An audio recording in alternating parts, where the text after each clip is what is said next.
Today we're going to take a look at the inside of the Retron 5. I'm going to show you how to take it apart step by step. We're going to see if it needs to be cleaned, and I'm going to show you that cartridge slot, the NES cartridge slot, how bad it is inside, and how it should look, and how to fix it if you need to. Then after we're done doing that, we're going to take a look at the inside of the controller, and I'm going to do a little quick fix on this one. This is the one that was fixed for my son, but I think I can figure out a better way of doing it. I'm going to explain why this is broken on the inside and how I fixed it originally and how I'm going to fix it now. So come along and let's get started now. These are the tools you need: a little tweezers, a Phillips head screwdriver, the brushes for cleaning the inside if we need it, the bullets for the screws because you don't want to lose your screws. And then we're going to take apart the controller and just show you how bad this controller really is. All you need is a Phillips screwdriver. There are two different sizes. The console has one, the controller has another. So let's get started, shall we? This should be interesting because I cannot see the camera as I go, but I'm going to show you how to take off this last foot over here. Basically, let me move my coffee cup out of the way. You want to take your tweezers and get underneath it and kind of just tweeze it under. Now, me personally, I like to keep these on the side, right there. And now we're going to take the screws out. So this is going to be fun. You will need a really long shaft because if you don't, you're not going to get to these screws. So we're just going to undo them all until you know they're done. And I kind of like to go on one side to the other. This way, it's kind of like undoing a drum head. I know that might sound a little funny. Oh, that one came out. That one's out too. It just didn't fall out. So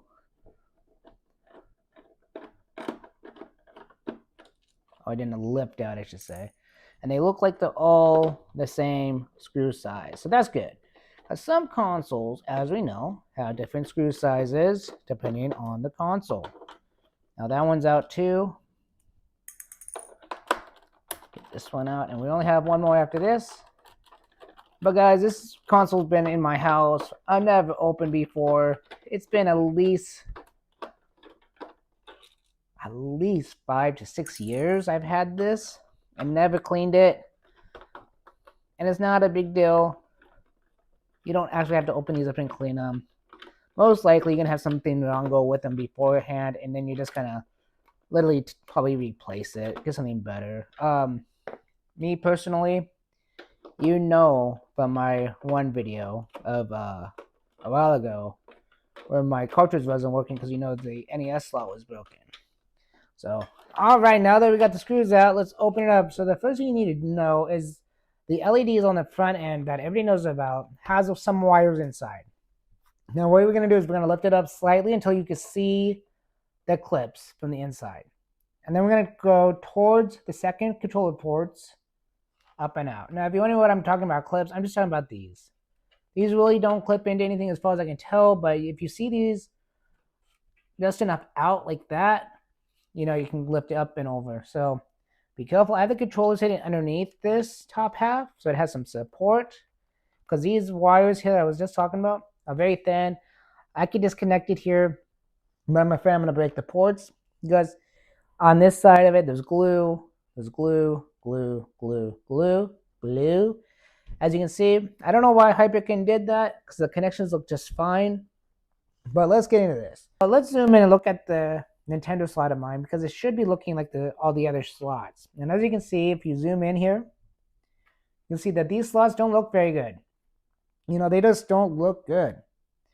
This slot shouldn't look like this. It should be looking like the Super Nintendo, or even the Famicom, or even the Sega Genesis. But no, the pins are really bent out of shape. And yeah, this is why I was having issues on that one video. Because the pin, I had to bend these pins back. And all I did for that was just take a little thing and just start bending them back into place. Now, I'm not going to do it here because it's not necessary. I got it to work already.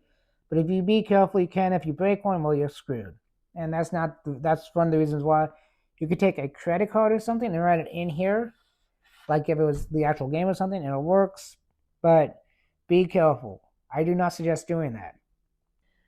And that was one of the reasons why I didn't buy well, why I got rid of, not why I didn't buy, why I got rid of the 2014 version of this. So there are 3 different revisions of this, guys. If you got the 2014 one, you got Death Grips of Doom on each one of these. And believe me, I had it for 2 months before I sent it back to Hyperkin. Hyperkin asked me why, and I literally told them Death Grips on the cartridge slots, and the firmware wasn't being taken.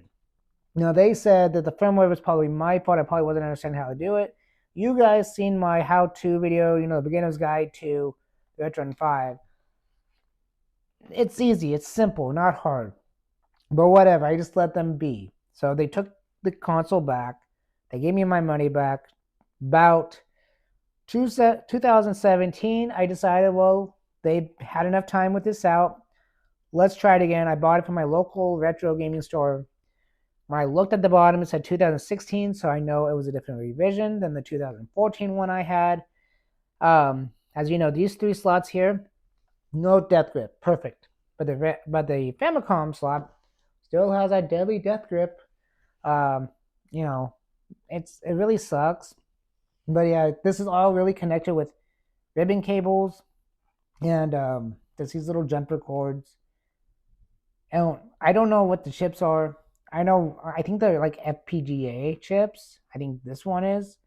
I think this is what's actually running the emulation station.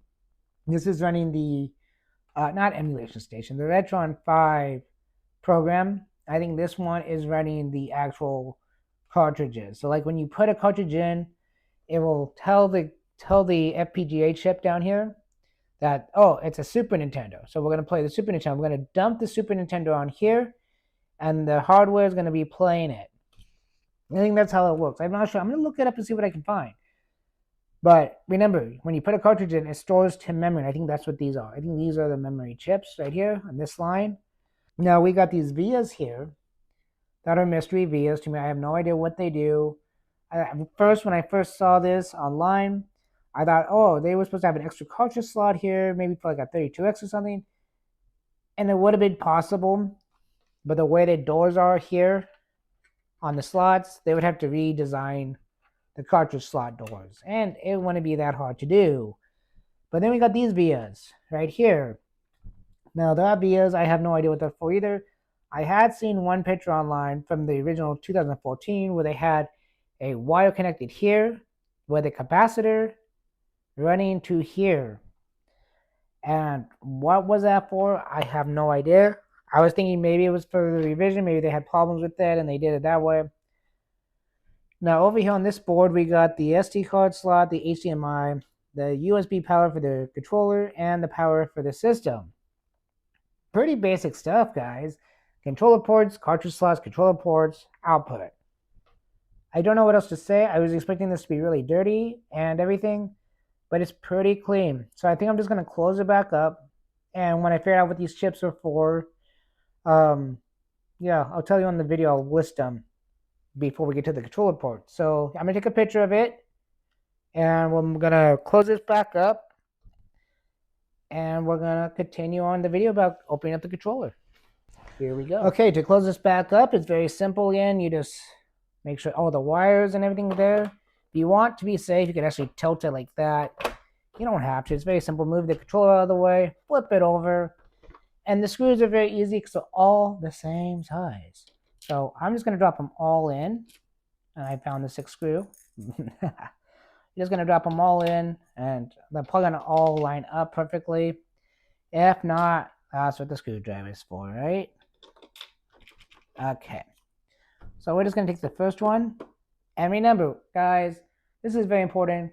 Go lefty till you hit the click. There it is. I love hearing that click.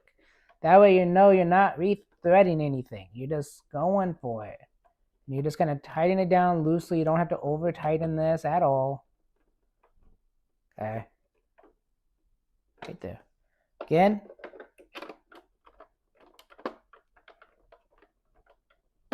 There it is.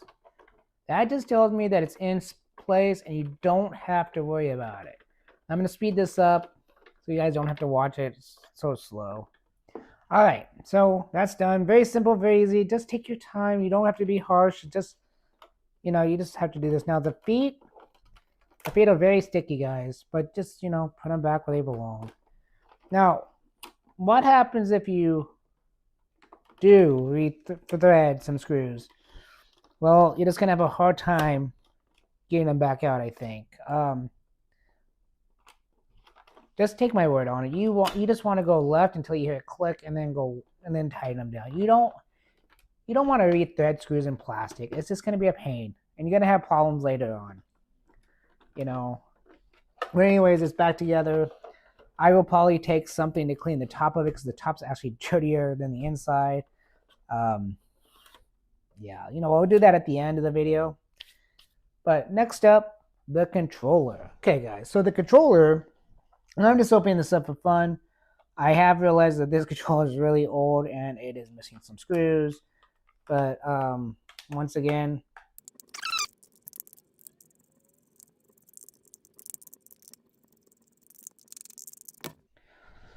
okay, now that I got the screws out, let's flip it over. Now I haven't opened this up in a long time, so yeah, bear with me for a second. I think this just basically opens up like that. Yeah, okay. So there's a lot of separation here, so just take your time, be careful. So, and actually, I don't even care if I break this because these controllers suck, but there you go. There's the inside of the controller, and that battery is leaking. So, if you're curious what the tape's about, well, that's how I fixed this controller originally, was with this tape. So, if you watch, if you listen, listen.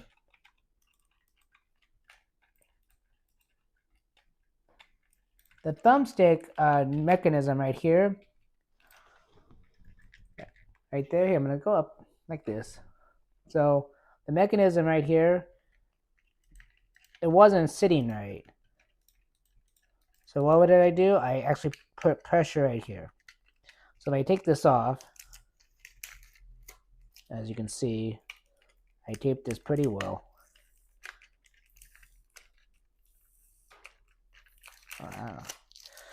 Tape looks like it needs to come off anyways, but see, there's no clicky, no clicky. It's dead. So if you put pressure on it, it clicked. So what happened was the pad here, and this thing comes out if I remember right. Oh, I know it comes out. I just don't know. There we go. So that is your mechanism right there. And there's little connectors. Those little red pieces right there is your switches. So it's like an arcade cabinet. It is just like an arcade cabinet. So if the arcade cabinet itself isn't lined up right and not clicking these buttons, your controller is not going to work. I don't like this design. I don't. Getting the battery's fine. Battery's there. This is fine. But the overall design of this is crap. I can take the motherboard out, but all you're going to get is some pads right here and pads over here. Not a big deal. It's just like any other controller. This is the bad part right here, this little mechanism. That's your controller. That is your controller right there. Yeah, it's terrible. So basically, this sits here. This piece goes on top of this piece, like so. And if you hold it down, it clicks. Now, is there a better way of doing that? Yes, I'm going to do it today, actually. So, it doesn't matter which way this goes, as long as it sits there on top. As far as I can tell, there's no difference on which way it goes. So, I'll be right back to get a little piece of heaven in this thing. So, give me a second, guys. I'll be right back. Okay, guys. So, I'm back. So, there's these little... Oh, come on, focus. There's these little tabs on each side. And then there's tabs on this. So you can see it? So those have to line up in there. So basically, I thought about it, and if I flip it around, because what was happening before was that they wasn't connecting in there. So if it's loose, it's going to do that. If you get it in there tight, it's going to do this. So just make sure it's all clicking and in there nice and tight. I see mine's broken. Mine has broken clips. And that was the problem with mine. Mine has broken clips, so we're going to fix that here in a minute. Are you ready? We're going to push down on it, side to side, until it gets in there. And now when you're in there, it should not move, right? Okay. So just remember to get them into the clip area. Now, if for some reason it won't stay in there, like mine, because it's broken, you gotta find a way to keep it in there, right? So what I'm gonna do is I'm gonna add another pad to this. So when it sits in there, it's just gonna sit there and click. So let's do that right now. So for me, I got these little furniture pads, and I know this is probably gonna be overkill, really. But I'm just gonna put it right there. So when I close up the back, I don't need tape anymore. I'll just use that, okay? So we're gonna close it up, and as you can see, very simple to do. Just basically close it up like that. We're gonna put the screws in it, and we're gonna be good to go. Yes, so let's do that. Let's put the screws in it here in a second. So just make sure everything is lined up nice and tight. Make sure there's no problems.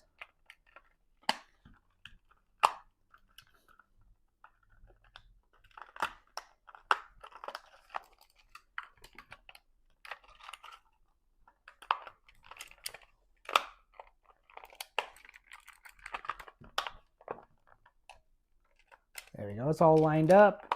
Now this side might be up high, a little bit higher than you want it because of that pad.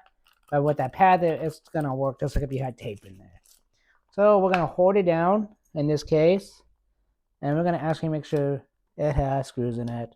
So again, lefty till you hit a click, and then tighten it down.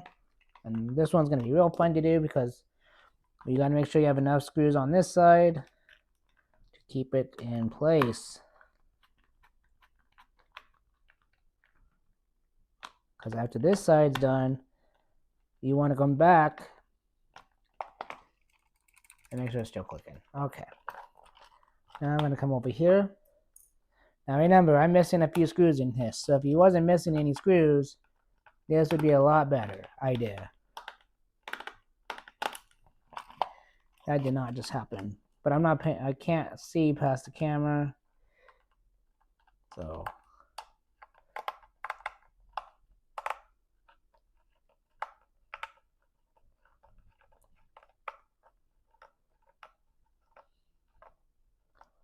there we go. I'm filling it.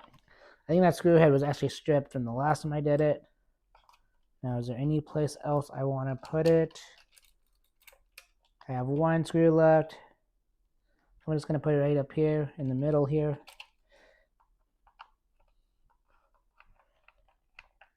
And there we go.